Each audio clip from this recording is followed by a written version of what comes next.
famille Gaston et Turcotte, cette saga qui aura duré 7 ans a été pénible, il va sans dire, et va laisser des séquelles grandes ouvertes, bien sûr. On va parler avec M. Patrick Gaston, qui est le frère d'Isabelle Gaston, donc l'oncle de Anne-Sophie d'Olivier. Bonsoir, Patrick Gaston. Bonsoir à vous, M. Lévesque, ça va bien? Oui, alors, comment vous sentez aujourd'hui, au lendemain de ce verdict-là? J'étais très fatigué. L'anxiété était dure à supporter, mais finalement, là, c'est un sentiment de fatigue et de soulagement. Est-ce que le deuil sera plus facile, c'est peut-être pas le mot, mais sera plus substantiel, ça va être plus facile de passer au travail?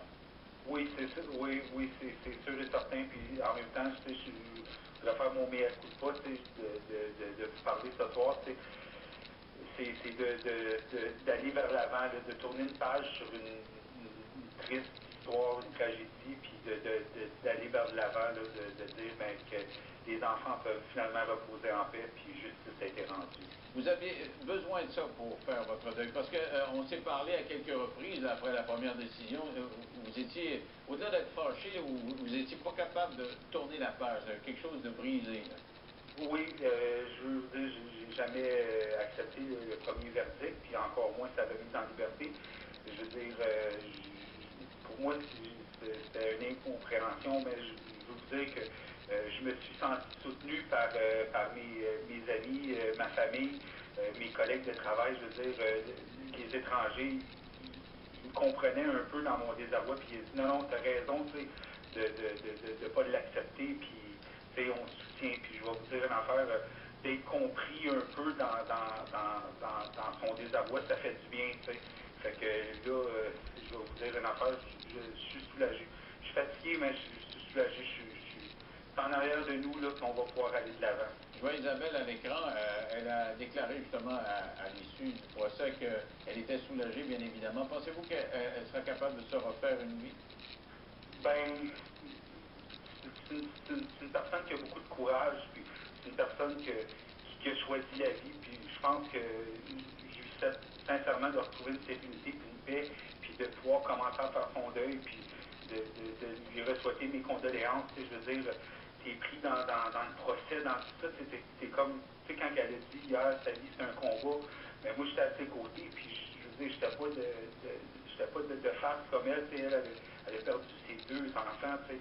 Fait que je peux juste imaginer sa grande fatigue, puis sa peine, mais on est avec elle, on va tout le temps être avec elle, puis de garder courage, puis de se tenir debout comme qu'elle a fait avec dignité, parce que jamais elle a tombé dans la médisance envers le père des enfants ou quoi que ce soit.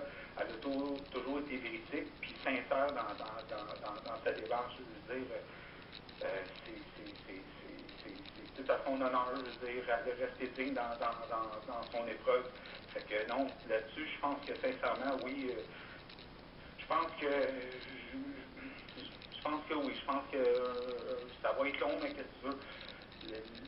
On continue de l'avant. Pour la mémoire des enfants, il faut qu'on continue et qu'on soit heureux de vivre une vie. Avez-vous eu des contacts avec la famille Turcotte? Non, j'ai pas eu de contact. J'ai vraiment pas eu de contact. Et quel sentiment vous inspire? Ben, c'est triste, je veux dire, c'est triste, c'est une tragédie, tu sais, pour la famille Turcotte aussi, là.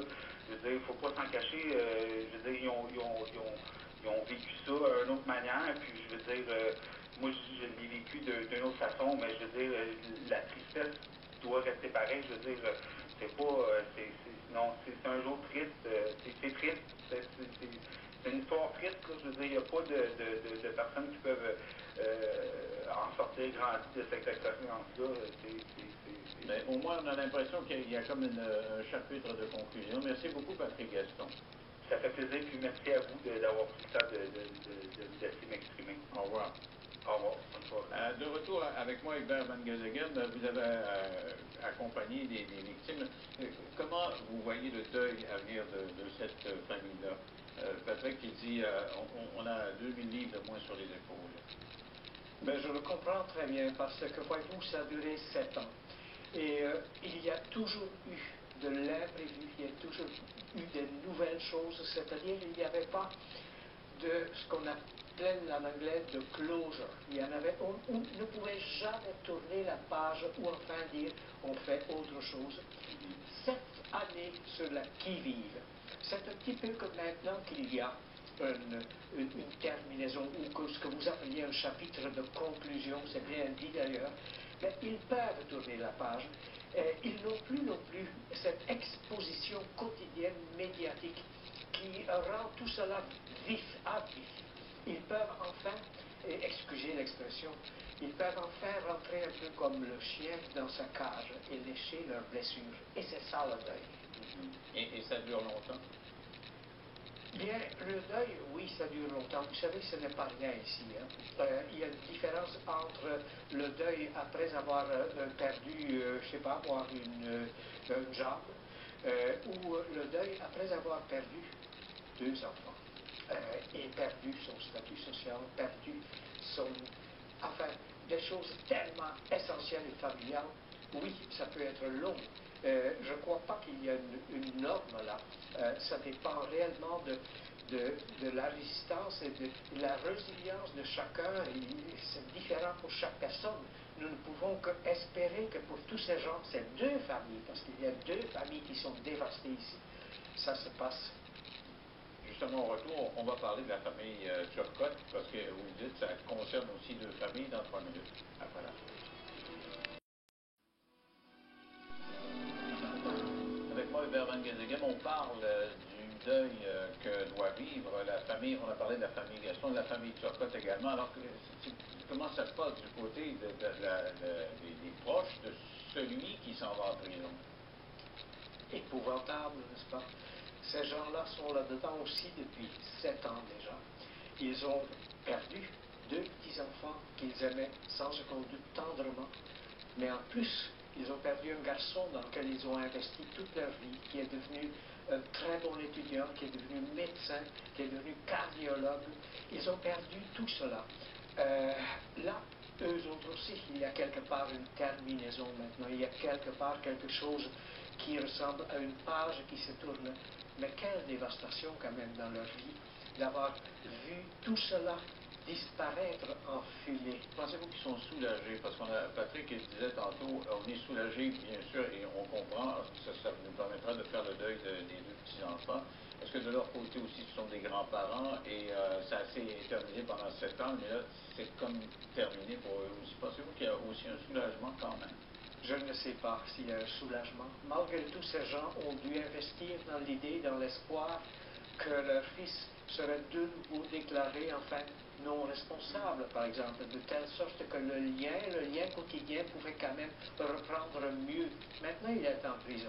Il est vu par tous comme un criminel. Je ne sais pas s'il y a un soulagement pour ces gens-là. Et surtout que maintenant qu'on sait qu'en tout cas la société a retenu l'hypothèse qu'il était tout à fait conscient, pour eux, donc, se dire qu'il était conscient, il y a peut-être une texture différente à l'action, à ce qui est arrivé. C'est exact. Ces gens-là aussi ont besoin de pardonner. Et le pardon aurait peut-être été beaucoup plus facile s'ils avaient cru dans la thèse. Ils n'étaient pas responsables de ces actes. Donc c'est plus difficile de pardonner. C'est ton fils ou quoi que ce soit, mais tu sais que dans le fond, il était conscient, un pardon difficile à venir. Maintenant qu'ils savent, ou en tout cas qu'on leur dit qu'il a été pleinement responsable, le pardon va peut-être être plus difficile.